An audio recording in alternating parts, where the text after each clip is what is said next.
මෙතෙන් පටන් අපි ඉගෙන ගන්න යන්නේ ආර්ථික විද්‍යාව විෂය නිර්දේශය තුළ තියෙන උසස් පෙළ දරුවන්ට ඉතා හොඳින් ලකුණු ගන්න පුළුවන් තවත් එක පාඩමක් තමයි මේ 9 වෙනි පාඩම ජාත්‍යන්තර ආර්ථික විද්‍යාව නැත්නම් අපි කියනවා විදේශ වෙළඳාම කියන කොටස. ඉතින් මේ විදේශ වෙළඳාමේ අපි අධ්‍යයනය කළ යුතු විවිධ කොටස් තියෙනවා. මේ කොටස් ටික හරියට ඉගෙන ගත්තොත් න්‍යායාත්මක කරුණු සම්පූර්ණ ලකුණු 20ම ගන්න පුළුවන් මට්ටමට අපිටපත් වෙන්න පුළුවන්. පසුගිය කාලේ ප්‍රශ්න පත්‍රය දිහා බලපුවාමත් අපිට දරුවෝ ලකුණු 20න් 18 19 අරගෙන තියෙනවා 20න් 20ම ගත ශිෂ්‍යයෝ ඉන්නවා. ඒ නිසා අපි මේ කොටස් ටික හරියට ඉගෙන ගනිමු හොඳ ලකුණක් ලබා ගන්න පුළුවන් වෙන විදිහට. මේ පාඩමේ අපි අවධානය යොමු කළ යුතු විශේෂ ක්ෂේත්‍ර කිහිපයක් තියෙනවා. එකක් තමයි ජාත්‍යන්තර ආර්ථික විද්‍යාව නැත්නම් ජාත්‍යන්තර වෙළඳාම හැඳින්වීම. විදේශ වෙළඳාම යනු කුමක්ද? විදේශ වෙළඳාමේ වාසි මොනවද? රටක් විදේශ වෙළඳාමට නැඹුරු වන්නේ ඇයි? විදේශ වෙළඳාම විග්‍රහ කරන විවිධ න්‍යායන් මොනවද? මෙන්න මේ වගේ දේවල් අපි එක කොටසක් විදිහට ඉගෙන ගන්න. දෙවෙනි කොටසේදී අපි අධ්‍යයනය කරන්නේ ගෙවුම් ශේෂ ලේඛනය. ගෙවුම් ශේෂ ලේඛනය. මොකද්ද ගෙවුම් ශේෂ ලේඛනය කියලා කියන්නේ? රටක් විදේශීය රටවල් එක්ක ගනුදෙනු කරද්දී කොහොමද මේ ගිණුම් කටයුතු ටික තියන්නේ? තුන්වෙනියට අපි ඉගෙන ගන්නවා ශ්‍රී ලංකාවේ විදේශ වෙළඳාම. ශ්‍රී ලංකාවේ ආනයන කොහොමද? ශ්‍රී ලංකාවේ අපනයන කොහොමද? මෙන්න මේ දේවල් ටිකත් අපි අවධානයට යොමු කරමු. ඊළඟ තව සුළු කොටස් දෙකක් තියෙනවා. එකක් තමයි විනිමය අනුපාත. අපිට විදේශ වෙළඳාමට නැඹුරු වෙනවා නම් අපි ගෙවන්න ඕනනේ. අපිට රුපියල් වලින් ගෙවන්න බෑ. අපිට ගනුදෙනු කරන්න සිද්ධ වෙන්නේ ඩොලර් එක. එහෙනම් මෙන්න මේ ඩොලර් හා සම්බන්ධ වෙච්ච රටක මුදල් තවත් රටක එක්ක හුවමාරු වෙන්නේ කොහොමද? නේද? ඊට පස්සේ ස්ථාවර විනිමය අනුපාතය කියන්නේ මොකද්ද? මේ වගේ විවිධ පාඩම් ටිකක් ඉගෙන ගන්න විනිමය අනුපාතය හා සම්බන්ධ. අවසාන කොටස වෙළඳාම හා සම්බන්ධ වෙච්ච ලෝකයේ විවිධ සංවිධාන තියෙනවා. හරි. අපිට මේ පිළිබඳව ඉගෙන ගන්න වෙනවා. ඒක ලෝක වෙළඳ සංවිධානය වෙන්න පුළුවන් නේද? ඊට පස්සේ ඇග්‍රීමන්ට්ස් නැත්නම් අපි කියනවානේ ගිවිසුම් කියලා. විවිධ වෙළඳ ගිවිසුම්. මෙන්න මේ වගේ දේවල් පිළිබඳවත් අපි අවධානය යොමු කරමු. එහෙනම් මේ ජාත්‍යන්තර වෙළඳාම කියන කොටසේ අපි කතා කරනවා සමස්තයක් විදියට රටක් විදේශ වෙළඳාමට නැඹුරු වෙන්න තියෙන හේතු ඉඳන් විදේශ වෙළඳාම තුළ ජාත්‍යන්තර සංවිධානයක ගනුදෙනු කරන්නේ කොහොමද කියන තැනට එනකම් අපි මේ පාඩමේදී අධ්‍යයනය යොමු කරනවා. එහෙනම් ආරම්භයේදීම අපි බලමු මේ අන්තර්ජාතික වෙළඳාම නොහොත් විදේශ වෙළඳාම කියන්නේ මොකක්ද කියන කාරණය. ඔයගොල්ලන්ට පේනවා ස්ලයිඩ් එකේ අපි කතා කරන්න යන්නේ අන්තර්ජාතික වෙළඳාම හැඳින්වීම පිළිබඳව. මොකක්ද අන්තර්ජාතික වෙළඳාම නැත්නම් විදේශ වෙළඳාම කියන්නේ? කිසියම් රටක් සිය දේශ සීමාවෙන් ඔබ්බට කරන වෙළඳාම. අපි ලංකාවේ වෙළෙන්දෙක් ලංකාව ඇතුළත වෙළඳාම් කරොත් ඒක දේශීය වෙළඳාමනේ. හැබැයි ලංකාවේ නිෂ්පාදනයක් අපි පිට රටකට විකුණනවා. ලංකාවේ භාණ්ඩය අපේ ලංකාවේ දේශ සීමාව පන්නලා යනවා. එහෙනම් රටක් එක්කෝ එක රටක් වෙන්න පුළුවන්. තවත් රටවල් රාශියක් වෙන්න පුළුවන්. එහෙනම් රටක් හෝ රටවල් රාශියක් අතර ගනුදෙනු සිදු වෙන ආකාරය නැත්නම් භාණ්ඩ හා සේවා හුවමාරු කර ගැනීමට තමයි අපි කියන්නේ විදේශ වෙළඳාම කියලා. මොනවද අපි විදේශ වෙළඳාමේදී කරන්නේ දරුවෝ? අපි උදාහරණයක් ගත්තොත් ලංකාව ඉන්ධන ගෙන්නනවා. පිට රටවල් වලින් අපි ඛනිජ තෙල් ගෙන්නනවා. අපේ රටේ තේ අපි පිට රටට යවනවා. එහෙනම් යවන එකයි ගෙන්නන එකයි තමයි තියෙන්නේ. එහෙනම් රටකින් තවත් රටකට භාණ්ඩ යවනවට අපි කියනවා මොනවද? අපනයනය කරනවා කියලා. බලන්න මොනවද අපි අපනයනය කරන්නේ? ශ්‍රී ලංකාවෙන් අපි අපනයනය කරනවා කුළුබඩු වර්ග නේද? ගම්මිරිස්, කොකෝවා, කුරුඳු මෙන්න මේ වගේ දේවල් අපි අපේ රටෙන් පිට රට යවනවා. අපි කියනවා අපනයනය කරනවා කියලා. එක්ස්පෝර්ට්ස් කියලා. තේ තියෙනවා, පොල් තියෙනවා, නේද? රබර් තියෙනවා. කොහො ආශ්‍රිත නිෂ්පාදන තියෙනවා, ඇඟලුම් තියෙනවා. එහෙනම් මොනවද අපනයන කියන්නේ? රටක් වෙනත් රටවල් වලට අලෙවි කරනවා කියන කාරණා. එක්ස්පෝර්ට් කරනවා. අපි සමහර වචන පාවිච්චි කරනවා නිර්යාත කියලා. එහෙනම් දැන් ඔක අනිත් පැත්ත. ඊළඟට අපි කතා කරන්න වෙනවා ආනයන. මොනවද ආනයන කියන්නේ? මේ බලන්නකො. පළවෙනි එකේ තියෙන කණජ තෙල්, මෝටර රථ, පරිප්පු. කොවිඩ් තිබුණත් අපිට දැන් පරිප්පු ඕනනේ. අපි ගෙන්නනවා පිටරටින් ආනයනය කරනවා. පොහොර ජුකි මැෂින්ස් සඳහා අවශ්‍ය කරන යන්ත්‍ර සූත්‍ර අර්ථප එහෙනම් මෙන්න ආනයන. මොකක්ද ආනයන කියලා කියන්නේ? ආනයනය කියලා කියන්නේ විදේශීය රටකින් අපේ රටට භාණ්ඩ ගෙන්වා ගැනීම. එහෙනම් විදේශ වෙළඳාම් ප්‍රධාන ස්වරූප දෙකක් කතා කරා. එකක් තමයි ආනයන, දෙවෙනි එක අපනයන. මේ ආනයන වලට අපි තව කියනවා ආයාත. එහෙම නැත්නම් අපි ඒවට කියනවා ඉංග්‍රීසියෙන් ඉම්පෝර්ට්ස් කියලා. ඔයාලා දන්නවනේ ඉම්පෝර්ට් කරනවා කියන්නේ. මේ දවස්වල වාහන ඉම්පෝර්ට් කරන්න බෑ කියලා කියනවා. පෝර ඉම්පෝර්ට් කරන එක නතර කරලා කියනවා. ඉම්පෝර්ට් කියන්නේ නම් වෙනත් රටකින් අපේ රට භාණ්ඩ ගෙන්වා ගැනීම කියන කාරණේ. මොනවද මේ අන්තර්ජාතික වෙළඳාමට සම්බන්ධ වීමෙන් ළඟා කරගන්න පුළුවන් වාසි කියන කාරණයට අපි ඊළඟට අවධානය යොමු කළ යුතුයි. අපේ රටේ හදන අතිරික්තයනේ පුතේ මේ අපි අලෙවි කරන්නේ. එහෙනම් අපේ රටේ අතිරික්තය අපිට පිටරටකට විකුණ ගන්න පුළුවන් කියන්නේ අපේ රටේ නිෂ්පාදනය අපි අලෙවි කරලා ආදායමක් අරගෙන රටේ වේගවත් ආර්ථික වර්ධනයක් ඇති කරගන්න පුළුවන්. අපි පිටරටවල් එක්ක ගනුදෙනු කරද්දී රටවල් අතර සහයෝගීතාව වර්ධනය වෙනවා. ඒ රටවල් වල දියුණු තාක්ෂණය අපිට එනවා. අතිරික්ත නිෂ්පාදනය අලෙවි කරගන්න අපිට විදේශ වෙළඳපොළවල් හොයා ගන්න පුළුවන් වෙනවා. ඒ විතරක් නෙවෙයි. රට තුල අපි උදාහරණයක් ගත්තොත් තේ අපිට වැඩි තේ නිෂ්පාදනයක් කරන්න පුළුවන්. එහෙනම් අපේ කාර්යක්ෂමතාවය තියෙන්නේ තේ සඳහා. එතකොට අපේ මේ නුවරඑළිය පැත්තේ තියෙන කඳුකරේ තියෙන ඉඩම් ඵලදායීව අපිට යොදා ගන්න පුළුවන්. ඒ නිසාම අපි ඒකට කියනවා සම්පත් කාර්යක්ෂම හා ඵලදායීව නිෂ්පාදන කටයුතු සඳහා යොදා ගන්න පුළුවන්. තව තියෙන හොඳ වාසියක් තමයි රට තුළ නිෂ්පාදනය කරන්න බැරි දේවල් අපිට විදේශී රටවල් වලින් ආනයනය කළ පරිභෝජනය කරන්න පුළුවන්. අපේ රටේ පරිප්පු හැදෙන්නේ අපි ඉන්දියාවෙන් ගේන්නේ. අපේ රටේ තිරිඟු හැදෙන්නේ අපි කැනඩාවෙන් ඇමරිකාවෙන් ගේන්නේ. අපේ රටේ khනිජ තෙල් නැහැ. අපි මැද පෙරදිග රටවලින් ගේන්නේ. එහෙනම් රට තුළ නිෂ්පාදනය කළ නොහැකි භාණ්ඩ පරිභෝජනය කරන්න පුළුවන් උනේ මොකක් නිසාද? විදේශ වෙළඳාම නිසා. ඒ විතරක් නෙවෙයි. ගුණත්වයෙන් යුතු භාණ්ඩ අඩු මිලට පරිභෝජනය කරන්න පුළුවන්. දැන් අපි පුතේ අපේ රටේ මෝටර රථයක් හදන්න ගියොත් අපිට ඒ සඳහා ලොකු වාසියක් නැහැ. ඒකේ ගුණත්වය අඩු වෙන්න පුළුවන්. හැබැයි අපිට ජපානයෙන් වෙන්න පුළුවන්, ජර්මනියෙන් වෙන්න පුළුවන්. ඉතා ගුණත්වයෙන් යුතු භාණ්ඩ අපිට සමහර වෙලාවට ආනයනය කරලා පරිභෝජනය කරන්නත් පුළුවන්. නේද? හරි. ඊට පස්සේ විදේශ ණය ආධාර මේ වගේ දේවල් රට තුළට එන්නේ මේ ජාත්‍යන්තර වෙළඳාමට සම්බන්ධ වීම නිසා. ඉතින් වාසි කතා කරපු අපි ඕනම දෙයක වාසි විතරක් නෙමෙයි අවාසිත් තියෙනවනේ. අන්තර්ජාතික වෙළඳාමෙන් තියෙන අවාසි මොනවද? අපිට හැමතිස්සෙම එන්නේ හිතකර භාණ්ඩද රට තුළට? නෑ. සමහර වෙලාවට අපිට අහිතකර භාණ්ඩ විදේශ වෙළඳාම තුළින් රට තුළට එනවා. අපිට වෙළඳාම පාලනය කරන්න බෑ. එහෙනම් රටේ නිෂ්පාදනයට අහිතකර වෙන දේවල් සමහර වෙලාවට අපිට එනවා. අපේ රට ඇතුළේ හදනවා. නමුත් අපිට පිටරටින් ඒ භාණ්ඩ ආනයනය කරනවා නම් නිෂ්පාදනයට හානි කරනවා.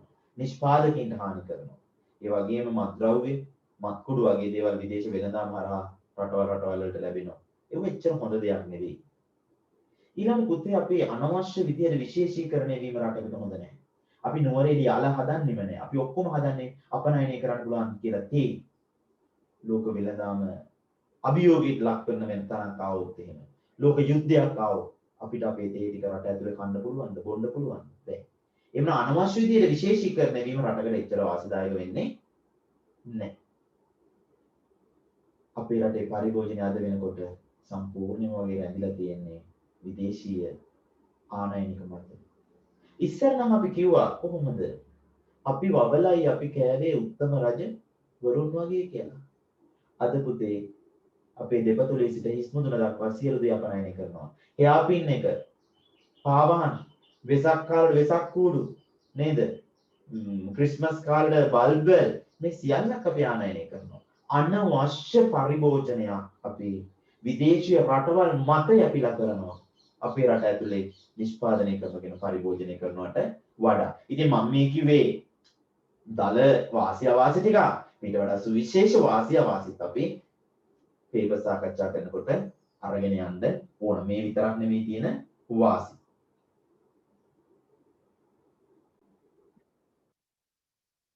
හරි. දැන් අපි කතා කරන්නේ අන්තර්ජාතික වෙළඳාම කියන්නේ මොකක්ද? අන්තර්ජාතික වෙළඳාමකට තුඩු දුන් සාධක මොනවද කියලා. දැන් අපි කතා කරන්නේ යනවා අන්තර්ජාතික වෙළඳාමට පදනම් වන න්‍යාය. අන්තර්ජාතික වෙළඳාමක මිනිස්සු යොමු වුණු හේතු විග්‍රහ කරන න්‍යාය. විශේෂයෙන්ම පුතේ ඔයගොල්ලන්ගේ උසස් පෙළ විෂය නිර්දේශයේ අපිට කතා කරන්න වෙනවා ප්‍රධාන න්‍යායන් දෙකක්. එකක් තමයි නිරපේක්ෂ වාසි න්‍යාය. නිරපේක්ෂ වාසි න්‍යාය. අපි කියන absolute advantage theory කියලා. මේක ඇඩම් ස්මිත් විසින් හොයාගත්ත එකක්. ඇඩම් ස්මිත් ඔයගොල්ලෝ දන්නවා. දෙවෙනි න්‍යායය තමයි සාපේක්ෂ වාසි න්‍යාය. සාපේක්ෂ වාසි න්‍යාය. ඩේවිඩ් රිකාඩෝ විසින් මේ න්‍යාය ඉදිරිපත් කළා. එහෙනම් අපි විශේෂ න්‍යායන් දෙකකට අවධානය යොමු කරමු. ඇඩම් ස්මිත් විසින් ඉදිරිපත් කරන ලද නිරපේක්ෂ වාසි න්‍යායත් ඩේවිඩ් රිකාඩෝ විසින් ඉදිරිපත් කරන ලද සාපේක්ෂ වාසි න්‍යාය.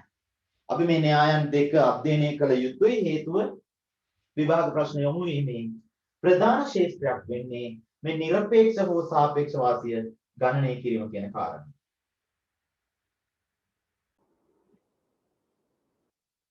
හරි. එහෙමනම් අන්තර්ජාතික වෙළඳාම ආශ්‍රිත නිරපේක්ෂ වාසි න්‍යායයෙන් අදහස් කරන්නේ මොකද කියලා බලන්න. කිසියම් රටක් තවත් රටක් එක්ක සංසන්දනය කරද්දී අඩු වියදමකින් හරි වැඩි නිමැවුමකින් හරි ඒ නිෂ්පාදනය කරන්න පුළුවන් නම් එම රටට මෙන්න මේ නිරපේක්ෂ වාසිය තියෙනවා. මෙහෙම කිව්වට තේරෙන්නේ නැහැ. අපි හිතුවත් රටවල් දෙකක් තියෙනවා කියලා. ඉන්දියාවයි ලංකාවයි. ඉන්දියාවට අල හදන්න රුපියල් 50ක් යනවා. අර්ථපල් කිලෝ එකට රුපියල් 50ක් වියදම යනවා. ලංකාවට අර්ථපල් හදන්න රුපියල් 80ක් යනවා. එහෙනම් අඩු වියදමකින් අර්ථපල් හදන්නේ කවුද? ඉන්දියාව. එහෙනම් අන්න කිසියම් රටක් කිසියම් භාණ්ඩයක් වෙනත් රටකට වඩා අඩු පිරිවැයකින් අඩු වියදමකින් හදනවා කියන්නේ වැඩි කාර්යක්ෂමතාවයක්. ඊළඟ පැත්තට යමු. ඉන්දියාව ශ්‍රමිකයෝ එක ශ්‍රමිකයෙක් තේ කිලෝ එකක් හදද්දී ලංකාවේ එක ශ්‍රමිකයෙක් තේ කිලෝ දෙකක් හදනවා. තේ වැඩිපුර හදන්නේ කවුද? ලංකාවේ ශ්‍රමිකයා. එහෙම නැවුන දෙවෙනි පැත්ත වැඩි ඵලදායීතාවයකින් නිෂ්පාදනය කරනවා. එහෙම නම් දැන් ඔයගොල්ලෝ නිර්වචනය දන්නවා. මේක කටපාඩම් කරන්න වෙනවා. කිසියම් රටක් කිසියම් භාණ්ඩයක් වෙනත් රටකට වඩා අඩු පිරිවැයකින් හෝ වැඩි ඵලදායීතාවයකින් නිෂ්පාදනය කරයි නම් එම රටට එම භාණ්ඩ නිෂ්පාදනය සඳහා නිරපේක්ෂ වාසි තියෙනවා. කවුද කිව්වේ? ඇඩම් ස්මිත්. absolutely බැලූ බැල්මටම මේ වාසිය මේ රටකට තියෙනවා. ඒකටයි අපි කියන්නේ absolute advantage theory කියලා. අපි උදාහරණයකට යමු. බලන්න. ශ්‍රී ලංකාව සහ චීනය කියන රටවල් දෙකයි තියෙන්නේ. භාණ්ඩ දෙකක් හදනවා රෙදි සහ සහල් කියලා. ශ්‍රී ලංකාව සහ චීනය ශ්‍රම ඒකකයකින් නිපදවිය හැකි නිමැවුම අපිට දීලා තියෙනවා. ඒ කියන්නේ ඵලදායීතාවය තමයි මේ දීලා තියෙන්නේ. යෙදවුම් ඒකකයකට බිහිවන නිමැවුම අපි කියන්නේ ඵලදායීතාවය කියලා. එහෙනම් මේ දීලා තියෙන පිරිවැය පැත්ත නෙමේ ඵලදායීතාවයේ පැත්ත. ඵලදායීතාවයේ දීලා ගන්න වැඩි ඵලදායීතාවයක් තියෙන කාටද කියලා බලලා තමයි මේක තෝරගන්න ඕනේ. මේක කරන්න ලේසි ක්‍රමයක් තියෙනවා. ෂෝට් කට් එකක්. ඒ ෂෝට් කට් එකේදී අපි කියන්නේ පුතේ රට ගැන පස්සේ හිතන්න භාණ්ඩය කියන එක ඉස්සරලා ගන්න. අපි ගමු එහෙම භාණ්ඩය රෙදි. දැන් ඵලදායීතාවය දීලා තියෙන්නේ.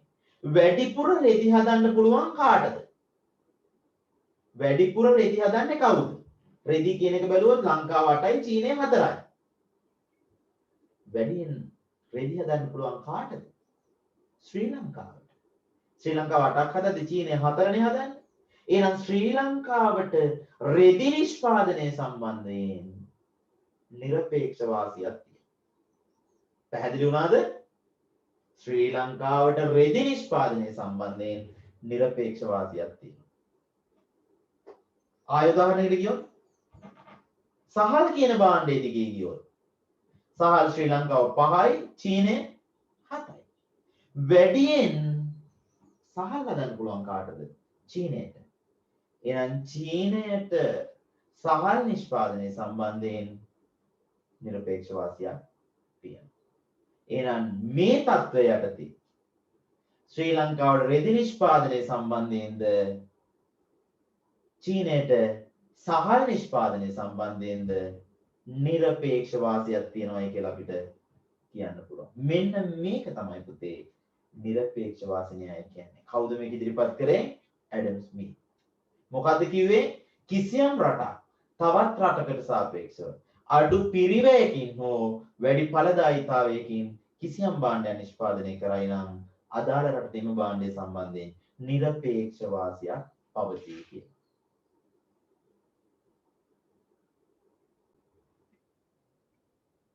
හරි පුතේ. තවත් අපි මේ වගේම උදාහරණයක් යමු.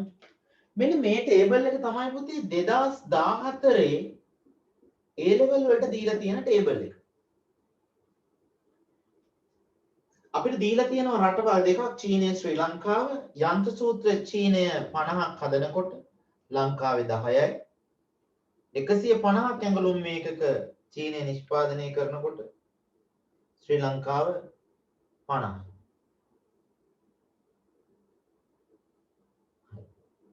මම අධ්‍යයනයේ පහසුව සඳහා ඔයගොල්ලන්ට ආරම්භයේදී ටේබල් එක චුට්ටක් වෙනස් කරලා දෙනවා. අපි හිතුවොත් එහෙම මේක 20යි කියලා. හරි. දැන් මට අවශ්‍යයි නිරපේක්ෂ වාසිය හොයාගන්න. 2014 දීලා තිබුණු ප්‍රශ්නේ මම පොඩි වෙනසක් කරලා ඔයගොල්ලන්ට ගෙනාවා. හරි. මේ බලන්න. දැන් අපි අර කතා කරපු නිරපේක්ෂ වාසියට නම් මේ කතා කරමු. මොකද්ද නිරපේක්ෂ වාසිය කිව්වේ? කිසියම් රටක් තවත් රටකට සාපේක්ෂව අඩු වියදමකින් හෝ වැඩි ඵලදායීතාවයකින්. බලන්න මේකේ දීලා තියෙන මාතෘකාව මොකද්ද කියලා. එක් භාණ්ඩයෙන් නිපදවන ප්‍රමාණය. එක් භාණ්ඩයෙන් නිපදවන ප්‍රමාණය කියලා කියන්නේ කොච්චර හදන්න පුළුවන්ද කියන එක ඵලදායීතාවයනේ. එහෙනම් අපි භාණ්ඩයේ දිගේ යමු. යන්ත්‍ර සූත්‍ර වැඩියෙන් හදන්නේ කවුද? චීනය. එහෙනම් චීනයට යන්ත්‍ර පිළිබඳව නිරපේක්ෂ වාසිය තියෙන්නේ චීනයට. වැඩිපුර ඇඟලුම් හදන්නේ කවුද? ශ්‍රී ලංකාව. එහෙනම් ඇඟලුම් සම්බන්ධයෙන් නිරපේක්ෂ වාසියක් තියෙන කාටද? ශ්‍රී ලංකාවට. ඇඟලුම් ශ්‍රී ලංකාව. එහෙනම් තවදුරටත් තේරුණා දෙවෙනි උදාහරණෙත් එක මොකද්ද? වැඩියෙන් හදන්න පුළුවන් කෙනා තමයි ඒ භාණ්ඩයේ නිරපේක්ෂ වාසිය හිමි කරගන්නේ කියන කාරණය. හරි. තවමත් අපි නිරපේක්ෂ වාසි න්‍යායේ අපි තව චුට්ටක් ඉස්සරහට යමු. මෙන්න මේ වගේ ටේබල් එකක් දෙනවා ඔයගොල්ලන්ට. මම මේ ටේබල් එක ගත්තේ 2018 A level ටේබල් එක.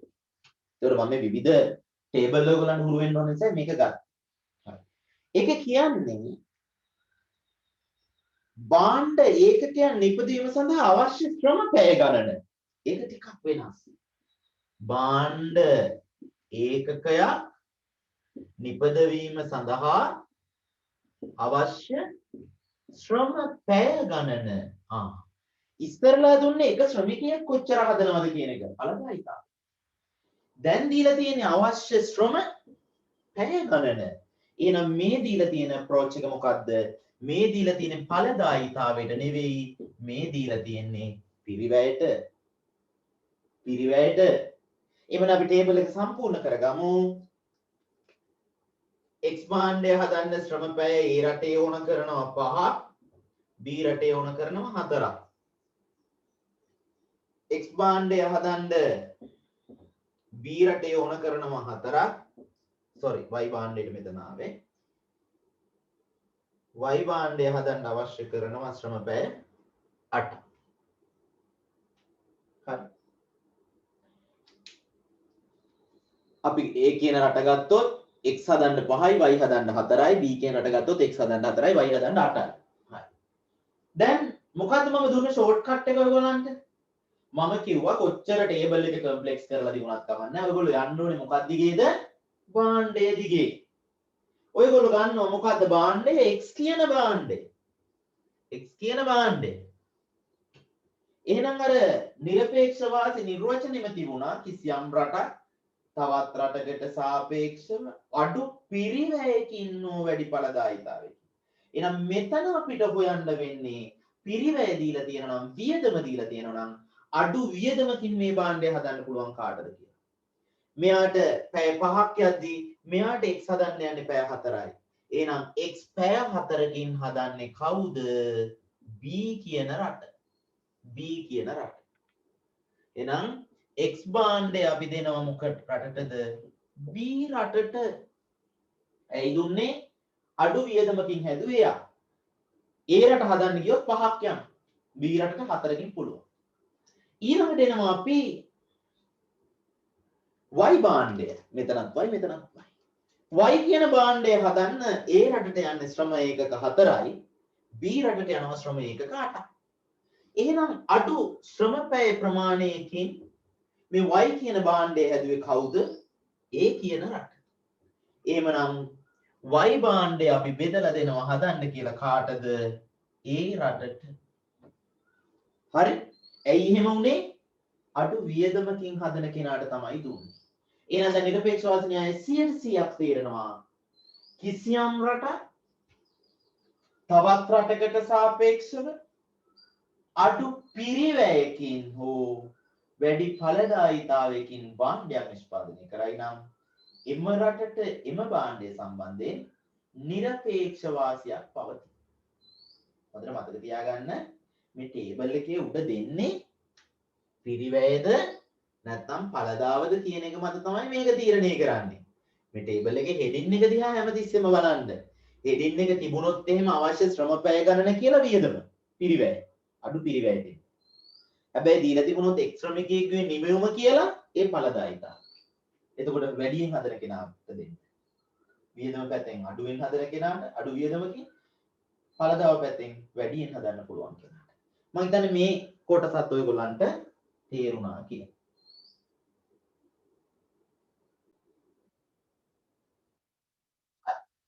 දැන් හිතන්න ඔයගොල්ලන්ට මෙන්න මේ වගේ ටේබල් එකක් දීලා තියෙනවා කියලා. ශ්‍රම ඒකකයක නිමෙවුම. අපි යන්ත්‍ර දිගේ ගිහිල්ලා බලනවා මේ ඵලදායීතාවය දීලා තියෙන්නේ. වැඩි ඵලදාවක් තියෙන වැඩියෙන් හදන්න පුළුවන් කාටද කියලා අපි බලන්න යන්නේ. යන්ත්‍ර දිගේ ගිහිල්ලා බලනවා. කාටද වැඩියෙන් හදන්න පුළුවන් යන්ත්‍ර? චීනයේ 50ක් හදද්දි ශ්‍රී ලංකාව 10යි වැඩිපුර හදන්න පුළුවන් චීනයට. ඇඟලුම් දිගේ ගිහිල්ලා බලනවා. ඇඟලුම් චීනයේ 150ක් හදනකොට ලංකාව හදන්නේ 50යි. ඇඟලුමුත් වැඩිපුර හදන්න පුළුවන් කාටද? චීනයට. එහෙනම් භාණ්ඩ දෙකේම වාසිය කාටද තියෙන්නේ? චීනයට. හයි. එහෙමනම් ඇඩම් ස්මිත්ගේ න්‍යාය අභියෝගයට ලක් වෙච්ච තැන ඔන්න ඕක. ඇයි අභියෝගයට ලක් වුණා කියන්නේ? භාණ්ඩ දෙකම වැඩි කාර්යක්ෂමතාවයකින් කවුරු හරි එක රටක් හැදුවොත් මේ න්‍යාය යටතේ වෙළඳාම විග්‍රහ කරන්න බෑ කියලා ඇඩම් ස්මිත් විවේචනය කරා. ඇඩම් ස්මිත් විවේචනය කරා. එහෙම බෑ කියලා අලුත් න්‍යායක් හඳුන්වා දුන්නා කවුද? David Ricardo. කවුද හඳුන්වා දුන්නේ? David Ricardo. ඇයි හඳුන්වා දුන්නේ? භාණ්ඩ දෙකේම වාසිය එක රටකට ගිහිල්ලා තියෙනවා නම් මේ නිරපේක්ෂ වෙළඳාම යටතේ මේක විග්‍රහ කරන්න බෑ. ඒ නිසා ඩේවිඩ් රිකාඩෝ අලුත් න්‍යායක් හඳුන්වා දෙනවා. ඒකට අපි කියනවා මොකද්ද? සාපේක්ෂ වාසි න්‍යාය. මොකද්ද කියන්නේ? සාපේක්ෂ වාසි න්‍යාය. අපි කියනවා ඒකට comparative advantage theory කියලා. එහෙමනම් භාණ්ඩ දෙකේම වාසිය තියෙන වෙලාවට යන්න එපා කොයි වෙලාවකවත් නිරපේක්ෂ වාසියක් හොයන්න. ඇත්තට පුතේ මේ 2014 A level ගාන මම අර ඉස්සෙල්ලා වලට වෙනස් කරලා හැදෙව්වට 2014 කෙලින්ම දීලා තියෙන්නේ ඔය සංඛ්‍යා දත්ත. ඒතකොට මේ භාණ්ඩ දෙකේ වාසිය රටවල් දෙක අතර බෙදලා යන්නේ නැහැ. හරි? චීනයේ භාණ්ඩ දෙකම හදන්න ඕන කියලා අපිට කියන්න පුළුවන්ද? බෑ. ඇයි? අනිත් රට එතකොට කොහොමද විදේශ වෙළඳාමට සම්බන්ධ වෙන්නේ? රටවල් දෙකම ඉන්න ඕන. භාණ්ඩ දෙකම ලෝකේ තියෙන්න ඕන. එහෙමනම් අපි යනවා ඊළඟ න්‍යායට. අන්න ඒකට අපි කියනවා මොකද්ද? සාපේක්ෂ වාසි න්‍යාය කියලා. හරි. එහෙනම් දැන් නිරපේක්ෂ වාසි න්‍යාය පිළිබඳව සම්පූර්ණ දන්න. මොකද්ද සාපේක්ෂ වාසි න්‍යාය කියලා කිව්වේ? මේකට වෙනත් ආකාරයක නිර්වචනයක් තියෙනවා. බලන්නකො නිර්වචනය. කිසියම් රටක් තවත් රටකට සාපේක්ෂව අඩු ආවස්තික පිරිවැයක් යටතේ ඉස්සලා නිරපේක්ෂ වාසි කියව අඩු වියදම අඩු පිරිවැයකින් හෝ වැඩි ඵලදායීතාවයකින්. මෙතන එහෙම නෙමෙයි. ආවස්තික පිරිවැය සංකල්පය කතා කරනවා. අඩු ආවස්තික පිරිවැයක් යටතේ නිෂ්පාදනය කරන්න පුළුවන් නම් ඒ රටට තමයි සාපේක්ෂ වාසිය තියෙන්නේ.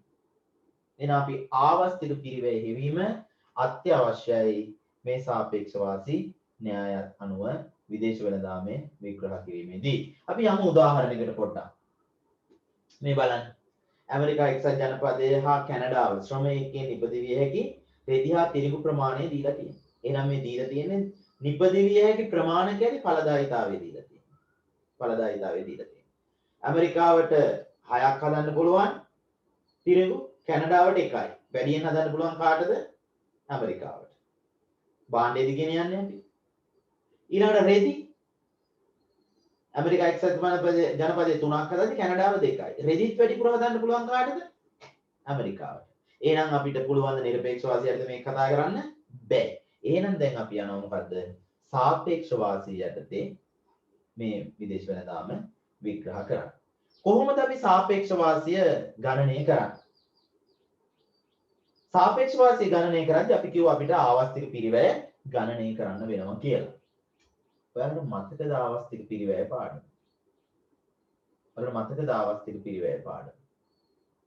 මොකක්ද ආවස්තික පිරිවැය කිව්වේ? නිෂ්පාදනයේ ආවස්තික පිරිවැය කියලා කිව්වේ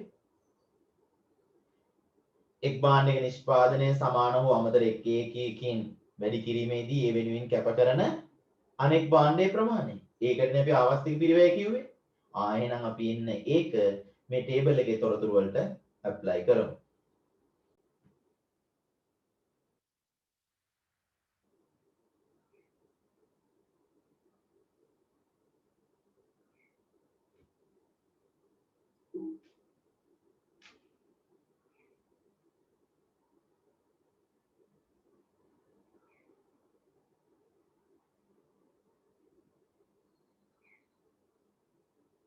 හරි. දැන් ඔයගොල්ලන්ට පේනවනේ ටේබල් එක.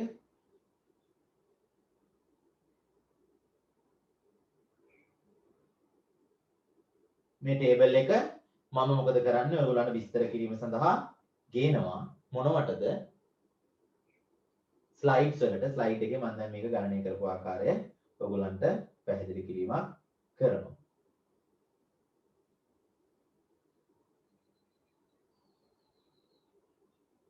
මේ බලන්න.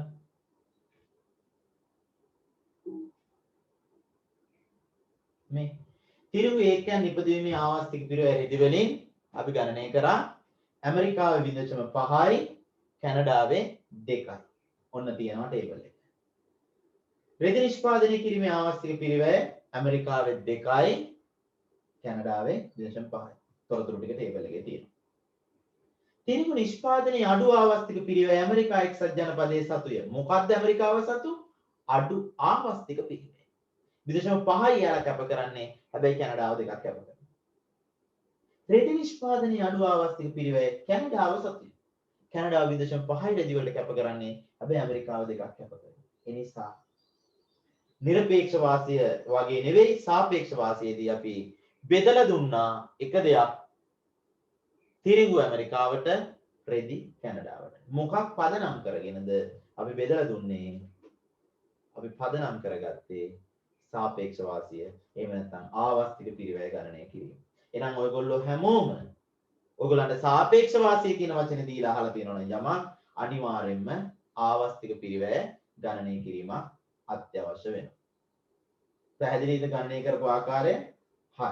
එහෙනම් මෙන්න ඵලදායීතාවය දීලා තියෙද්දි සාපේක්ෂ වාසිය ගණනය කරන ආකාරය.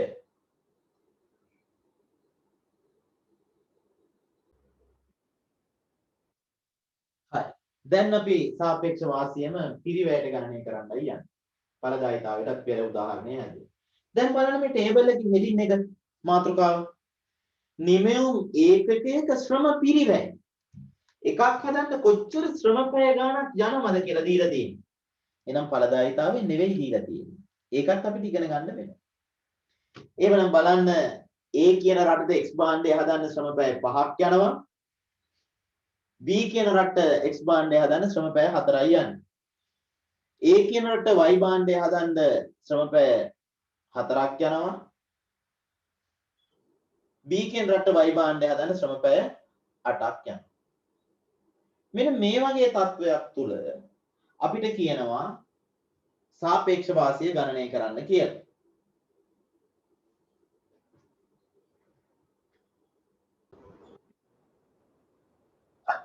මේක තමයි ඔයගොල්ලන්ට 2018 දීලා තියෙන ටේබල් එක. මම අධ්‍යයනයේ පහසුව සඳහා ඔයගොල්ලන්ට මේ සංඛ්‍යා ලේඛනය වෙනස් කරනවා. වෙනස් කරන්න හේතුවක් ඇතුව මොකද භාණ්ඩ දෙකේම පිරිවැය වාසිය එක රටකට දෙන්න ඕන නිසා මම මේකට 2 දානවා. බලන්න. X භාණ්ඩය හදන්න පුළුවන් A කියන රට ශ්‍රම පැය 5කින් B කියන රට ශ්‍රම පැය 4කින්. එහෙනම් X භාණ්ඩය හදන්න වාසිය තියෙන්නේ B නිරපේක්ෂ වාසිය අනුව. Y කියන භාණ්ඩය හදන්න පුළුවන් ශ්‍රම පැය 2කින් A රට B රට ශ්‍රම පැය 2කින්. A රට ශ්‍රම පැය 4කින් B රට ශ්‍රම පැය 2කින්. එහෙනම් B කියන රට භාණ්ඩ දෙකම හැදීමේ වාසිය නිරපේක්ෂ වාසිය අනුව තියෙනවා. ඒ නිසා නිරපේක්ෂ වාසිය අනුව කතා කරන්න බෑ. ඒකයි මම ටේබල් එක වෙනස් කරගත්තේ. එහෙනම් සාපේක්ෂ වාසියට අපිට යන්න වෙනවා. සාපේක්ෂ වාසිය හොයද්දී අපිට ආවස්තික පිරිවැය හොයන්න වෙනවා. හොයන කෙනා ඉන්න ඕනේ යට කියලා මම කිව්වා. x නිෂ්පාදනයේ ආවස්තික පිරිවැය හොයනවා නම් x ඉන්න ඕනේ ඉරෙන් යට. එවනම් දැන් අපි රටවල් දෙක ගමු. රටවල් දෙක A රට B රට. මේ මොකද්ද දීලා තියෙන්නේ? නිමෙවුම් ඒකකයක ශ්‍රම පිරිවැය. හදන්න ශ්‍රම පැය කීයක් යනවද? එක ඒකකයයි හදන්නේ. හදන්න පැය 5ක් ඕන. එක ඒකකයයි හදන්න පැය 4ක් ඕන. එහෙනම් අපි කැප කරන y ඒකක ප්‍රමාණය කියලා ගද්දී A රටේ A රට y 4යිනේ. පැය 4ක් කැප කරලා එක ඒකකයක් හදන එක තමයි අපි කැප කරන්නේ. තේරුම් ගන්න ඕන එක යට කියලා ආවේයි එක ඒකකයක් හදන්න පිරිවැයයි දුන්නේ මෙතන. බෙදීම වැඩි කරන x හදන්න පුළුවන් එක ඒකකයක් පැය 5ක් පාවිච්චි කරලා. මම හිතන්නේ ඒක තේරුණා. දැන් අපිට ගණිතයේ තියෙන්නේ මෙතනට එනවා 1 බෙදීම 4 බෙදීම 1 බෙදීම 5. 1 බෙදීම 4 බෙදීම වැඩි කිරීම වෙනවා 5 බෙදීම 1. එහෙනම් 5 බෙදීම 4 කියන උත්තරේ 1.25. ආවස්තික පිළිවෙල. මේකේ තේරුම මොකද්ද? A රට X භාණ්ඩය සඳහා ආවස්තික පිරිවැය 1.25. හරි. දැන් මට එන්න ඕන ඊළඟට මොනවටද? Y භාණ්ඩයට. Y භාණ්ඩයට. Y නිෂ්පාදනයේ ආවස්තික පිරිවැය හොයන්නේ කොහොමද? කැප කරන y ඒකක ප්‍රමාණය වැඩි කරන x ඒකක ප්‍රමාණය. රටවල් දෙක දැන් ගත්තා අපි A රට B රට.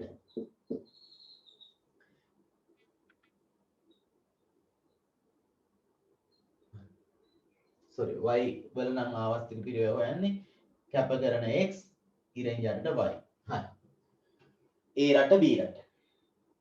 දැන් අපි බලමු A රට කැප කරන x. A රට x 5යි. එක ඒකකයක් හදන ශ්‍රම පැය 5 කැප කළොත් අපිට y එක ඒකකයක් හදන්න පුළුවන් ශ්‍රම පැය 4ක් පාවිච්චි කරලා. නිමෙවුම 5න් 1යි 4න් 1යි. එහෙනම් 1 බෙදීම 5 බෙදීම 1 බෙදීම 4 1 බෙදීම 5 වැඩි කිරීම 4 බෙදීම 1 0.8යි. මොකක්ද 0.8 කියන එකේ තේරුම? ඒ රට y ඒකකයක් සෑදීම සඳහා ආවස්තික පිරිවැය 0.8යි. හරි. දැන් ඒ රටේ x හදලා ඉවරයි. ඒ රටේ y හදලා ඉවරයි. අපිට දැන් b රටෙත් අවශ්‍යයි x සහ y නිෂ්පාදනය කරන්න. අපි බලමු b රටේ x නිෂ්පාදනය සහ y නිෂ්පාදනයේ ආවස්තික පිරිවැය කොහොමද කියලා.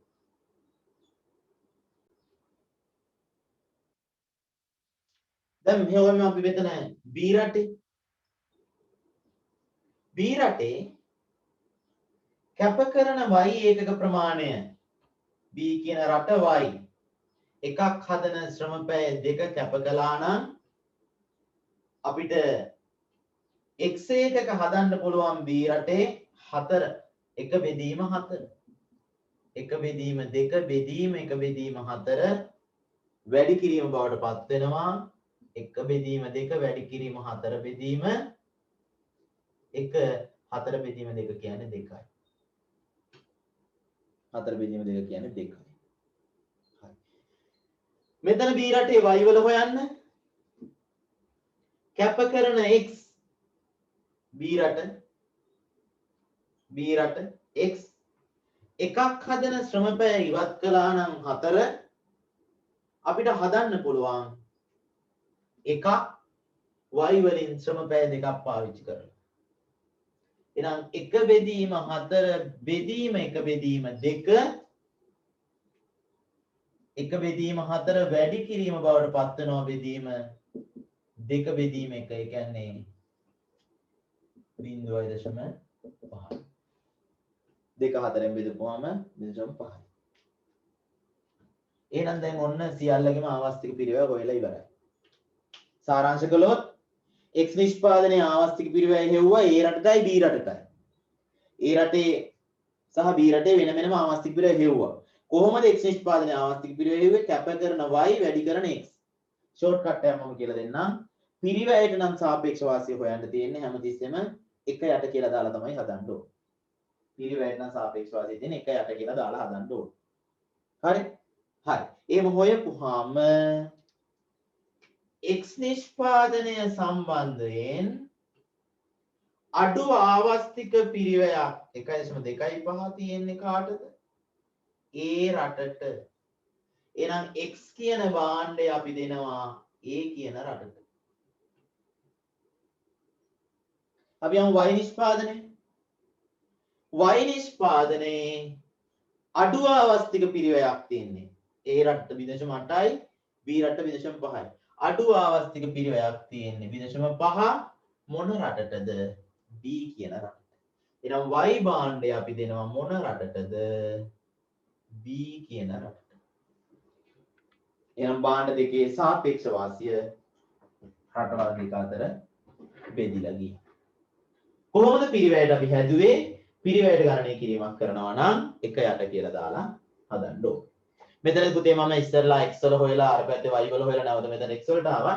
ඔයගොල්ලන්ට පුළුවන් මෙතන x වල හොයන්න පුළුවන් a රට b රට ඉස්සරලා y වල හොයන්න පුළුවන් a රට b රට ඊට පස්සේ. හරි. ඔය කොහොම හැදුවත් ඔය උත්තරේ තමයි එන්නේ. එහෙනම් නිමියුම් මේකේක ශ්‍රම පැය දෙනකොට අනිවාර්යයෙන්ම 1 යට කියන එක දාලා තමයි හදන්නේ. අපේ දරුවෝ ඉතින් කරන පොඩි දේවල් ටිකකුත් තියෙනවා. මම ඒව දේවල් කියන්න යන්නේ නැහැ. මොකද මෙතන උඩයට මාරු වෙන නිසා කලින් මේගොල්ලෝ මාරු කර ගන්නවා. x උඩට දානවා. බෑ x වල ආවර්තික පිළිවෙල ගන්න ඕන x ඉරෙන් යට ඉන්න ඕනේ. කැපගෙන ප්‍රමාණය බෙදීම වැඩි කරන ප්‍රමාණයනේ. මෙතන ගණිතමය සිදුවීමක් තමයි මේ උඩයට මාරු වෙලා සිද්ධ වෙන්නේ. හරි? තියරි එක වෙනස් කරන්න යන්න එපා. මම හිතන්නේ සාපේක්ෂ වාසිය ඔයගොල්ලෝ හැමෝටම පැහැදිලි වුණා. හරි. එහෙමනම් අපි අද අවසානයේ ළඟා වෙලා තියෙනවා. අන්තර්ජාතික වෙළඳාම් පිළිබඳව කතා කරේ. අන්තර්ජාතික වෙළඳාම කියන්නේ මොකක්ද කියන හැඳින්වීම අපි කරා. හැඳින්වීම ඊළඟට අන්තර්ජාතික වෙළඳාමට බලපාන හේතු සාධක. වාසි අවාසි සාකච්ඡා කරා. ඊළඟ අන්තර්ජාතික වෙළඳාම විග්‍රහ කරන විවිධ න්‍යායන් කතා කරා. ඒ යටතේ අපි කතා කරා ඇඩම් ස්මිත්ගේ නිරපේක්ෂ වාසි න්‍යාය. ඇඩම් ස්මිත් ඩේවිඩ් රිකාඩෝගේ සාපේක්ෂ වාසි න්‍යාය. නිරපේක්ෂ වාසි න්‍යාය අපි නිර්වචනය කරා කිසියම් රටක් තවත් රටකට සාපේක්ෂව අඩු ආවස්තික අඩු පිරිවැයකින් හෝ වැඩි ඵලදායීතාවයකින් කිසියම් භාණ්ඩයක් නිෂ්පාදනය කරයි නම් එම රටට එම භාණ්ඩය සම්බන්ධයෙන් නිරපේක්ෂ වාසි පවතී. සාපේක්ෂ වාසි අපි නිර්වචනය කරා කිසියම් රටක් තවත් රටකට සාපේක්ෂව අඩු ආවස්තික පිරිවැයකින් කිසියම් භාණ්ඩයක් නිෂ්පාදනය කරයි නම් එම රටට අදාළ භාණ්ඩ නිෂ්පාදනය සම්බන්ධයෙන් සාපේක්ෂ වාසි පවතී. නිරපේක්ෂ වාසි අපි ගණනය කළා ඵලදායීතාවයට, ඵලදාවට සහ පිරිවැයට. ඵලදාවට සහ පිරිවැයට. සාපේක්ෂ වාසි අපි ගණනය කරා ඵලදාව දීලා තියෙන වෙලාවට සහ පිරිවැයට. අවසානට අපි ගණනය කරේ පිරිවැයට. පිරිවැයට ආවස්තික පිරිවැය වෙනකොට අපි මෙතන එක යට කියන එක දාලා තමයි සාපේක්ෂ වාසිය ගණනය කරේ. එතකොට විදේශ වෙළඳාමේ අන්තර්ජාතික වෙළඳාමේ මූලික කොටස් ටික ඔතනින් අවසන් වෙනවා. ඊළඟට අපි පිවිසිය යුතුයි කොහොමද විශේෂීකරණයේ වාසිය සහ කොහොමද හුවමාරුවේ වාසිය මේ ජාත්‍යන්තර වෙළඳාමේදී ලබා ගන්න කියන කාරණා සහ අනෙකුත් දේවල් විදේශ වෙළඳාම හා සම්බන්ධ ආරක්ෂණයවාදී ප්‍රතිපත්ති වගේ දේවල් අපි කතා කරන්න යා යුතුයි අනාගත පාඩම් මාලාව හරහා.